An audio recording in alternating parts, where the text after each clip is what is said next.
Hi everyone, look who it is. Hello, I'm not showing you my hair. I got It's Jim. slightly pissed yesterday and chopped it all off. So Jim, he shaved all his hair off. Why not? Very impulsive. Why not? And I was trying to trim it, it just went wrong, so I thought, sod it. yeah, just get it done. Do you remember Jim from a previous video that we did a couple of months back? And he's joining me on this frozen February walk today. We've had a little sprinkling of snow and it's very cold. It's lovely, isn't it? And it's crystal clear blue skies, lovely winter's day. And the reason why I've got Jim, I asked Jim again to make another appearance on my channel, is that first of all, he's pretty informed with regard to the situation that we're all facing today.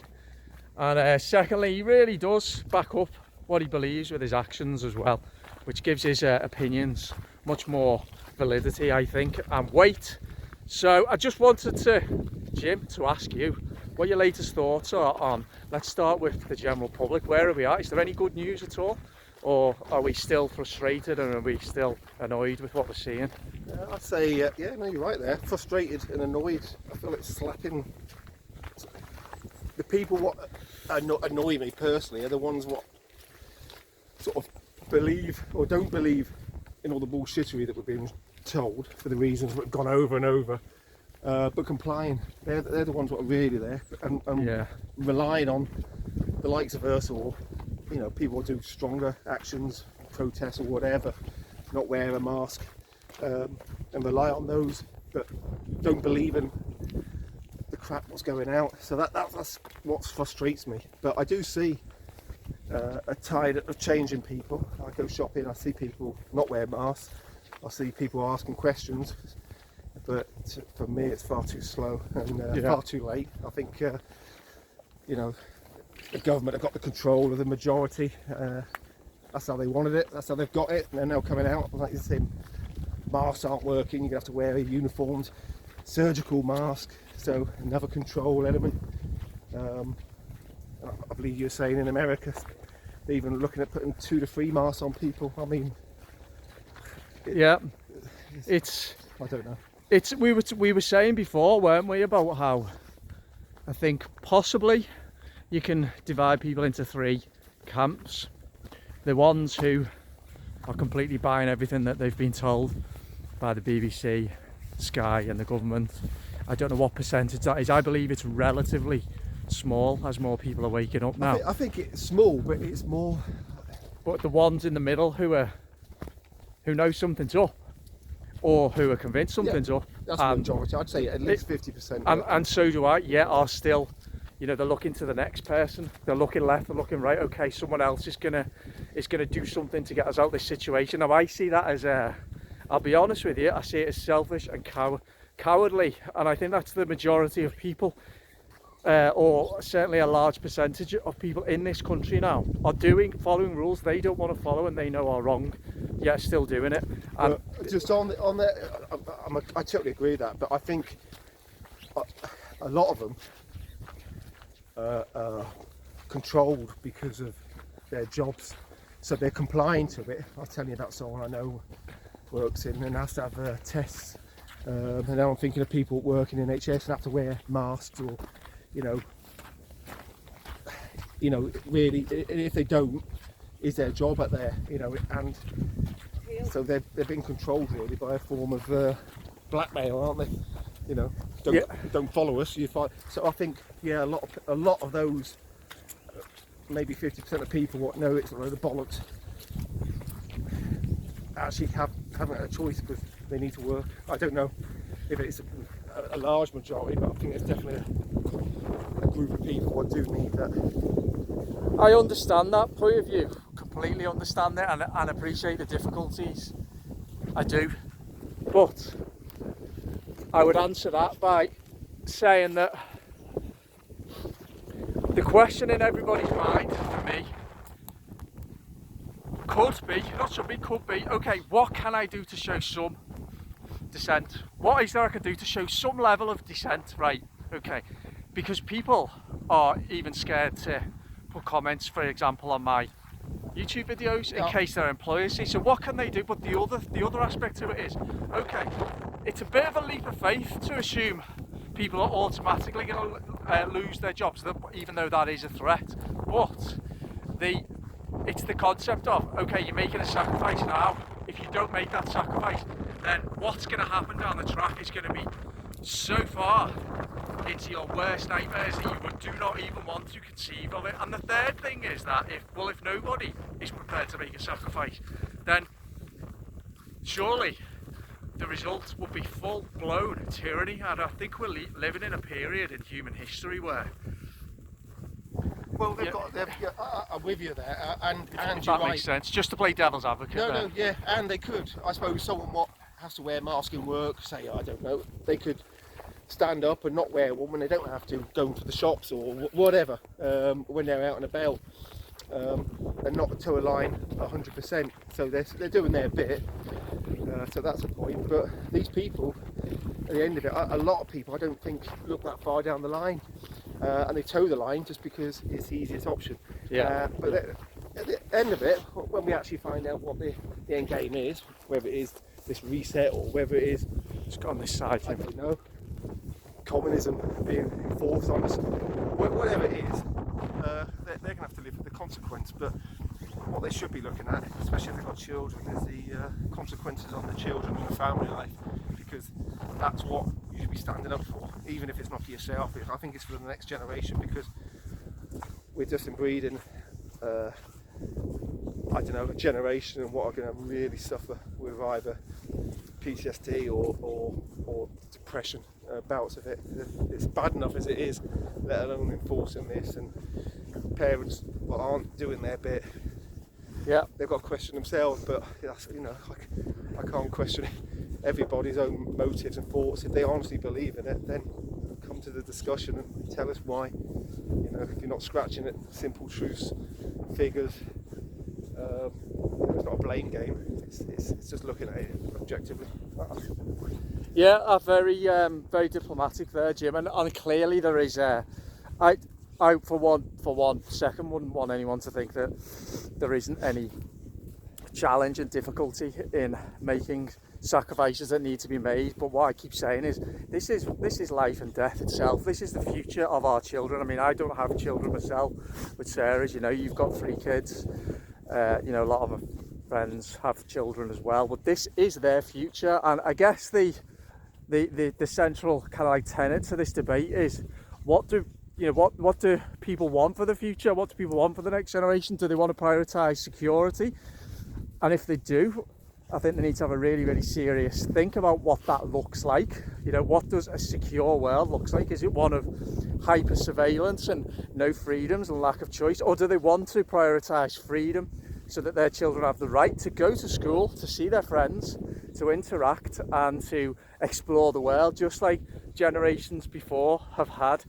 And that's what I'm getting at. And the other thing I think is, I did a video a few weeks ago called "Middle Class Lifestyles Must Be Preserved at All Costs." The way I see it is, it's the public sector middle classes largely who seem to be comfortable or most accepting of this situation. Secure, well-paid job.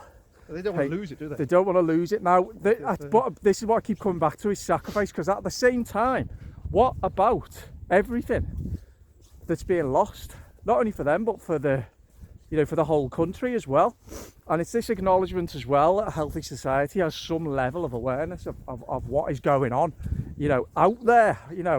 What are other people's experiences? And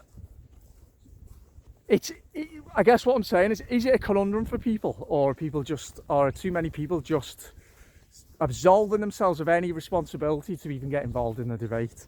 No, because this is the debate of our lives. I think you're right. It is conundrum. They if you live in a good lifestyle, and I mean, I'm fortunate enough, I've got a good lifestyle, but it's not job based, and I'm not dependent on it, so I can have my view. So I can stand and say what I believe and not believe, but if I was in a job that I needed to keep that lifestyle, the decision is, personally, I would do it. But then if you've got a family, kids, You know, yeah, it's a hard choice for them because they most probably think, well, just me is not going to make a difference, but that's just like if everyone's feeling the same thing, do you know what I mean?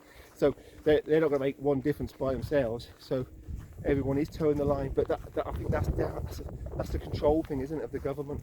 You know, all these implementations of lockdowns, masks, distancing, protecting, furlough, everything, if you look at it, it's got a control measure. Yeah. And people get very selfish in their own being of, well, I'm alright, Jack, you know, I've still got a job and getting full pay, you know. This, yeah, I mean, this is the issue, is that a sacrifice doesn't necessarily mean if it's in line with personal values, it's actually not a sacrifice, it's liberating. That's how I see it. In terms of, I think what a lot of people's concern is money, and with money, it's always the fear of lack of money. If I don't have this job, yeah, I'm not going to have money, I'm not going to be able to. But I guess what I'm trying to say is what can the other drivers be of life itself? What can the other priorities be, and what should our society's aims be? Because we've lived through the last few decades in a world that I think a lot of, and I can include myself in this, a lot of our aims as people in our society, which has been pretty easy, have been accumulation of money, wealth, and possessions. And now maybe we're at a point where those things pale into absolute insignificance when compared with, absolutely, yeah, our freedom, our democracy, our right to express an opinion. And I think those things are worth sacrificing a lot for. I guess that's an important aspect for me. What do you think about that? And then we'll wind it up. Oh, it's a big one, really, isn't it? Yeah, no, I get that, because you inherited, you're grown up. I mean, I'm from a generation we were quite poor, so when you have success, whether it be career, which comes promotions, which comes, pay rises, and a good standard of living, and when you get to a certain point, you don't want to lose that. So that's a conundrum. But like you said, the conundrum is really money. If you strip it down, it's nothing. It has nothing to do with it. But as I said, it sounds easy when someone's comfortable to say that. But what the context I mean that in is, look at the war. Look at what we've got now. Are we just living a life of? I'd rather live life, go out, and so be it. If I die if I did die of COVID, then I'd say I've lived my life, and that was my choice. I'd rather that and stand up for than living in fear and waiting for death, because that's what we're doing at the moment. Is locking ourselves away, and like you said, just putting up with it. I give up watching the news, because day in, day out, I get the snippets when they come up, or because it's just more bullshittery and more extending of the reasons why we should be locked up. Whether you catch it and you don't know you've got it, you get tested to try and find out if you have got it, and you don't know you've got it. And then if you do have the vaccine, you can still pass it, so you still can't go out. I just don't get why people aren't opening up to that. But yeah, right, everyone should be standing up, and you can do that if you're in a job that insists that they have certain controls over you, because that's the job they can't force you to have a vaccine. There may well be future jobs, but if you're in a current job, they can't force you to have a vaccine. And the reason I'm going on that, I'm not anti-vax, I'm just anti-something that you're agreeing to have, which could have a long-term side effects. Just by virtue of having a vaccine, you're agreeing that you can't sue any pharmaceutical company. Now, why are they putting it in there as part of the agreement if there's no long-term? Why are they adding to the list of MS, suppressants, pregnant? They're saying they haven't got enough data, but clearly they know something, and clearly the government know more, because they're keeping us locked up, where we should now be lifting all these restrictions if what categories 4 are vulnerable. So it should be 17th of Feb, open the the doors. But I've gone off a bit of a tangent there to what you were. No, that's all right, Jim. Well, I mean, I think You were asking. I think that's a great point, because I keep asking people, what's your end game? You know, how do we get out of this? And at what point will people say, okay, right, now it's becoming apparent that everybody is going to have to take some responsibility for this in order for us to get back something of what we had? At what point will people say, right, the situation is not looking like it's going to improve, in fact it's deteriorating? We can't rely on our government to just give us our freedom back, which is an incredibly naive view for anybody to have. Anyway, at what point will people say, time for everybody to make that sacrifice that I've just been talking about then as well? And also, I think, why should it fall on just a small subsection of society to be the barrier between the government and the people and full-blown tyranny? Because that is what we've got at the moment. If everybody was towing the party line, if everybody was doing exactly as they were told all the time, well, think logically, what do people think would be the ensuing outcome of that? It would be full-blown dictatorial, authoritarian, tyrannical control of the population. People wins, mate.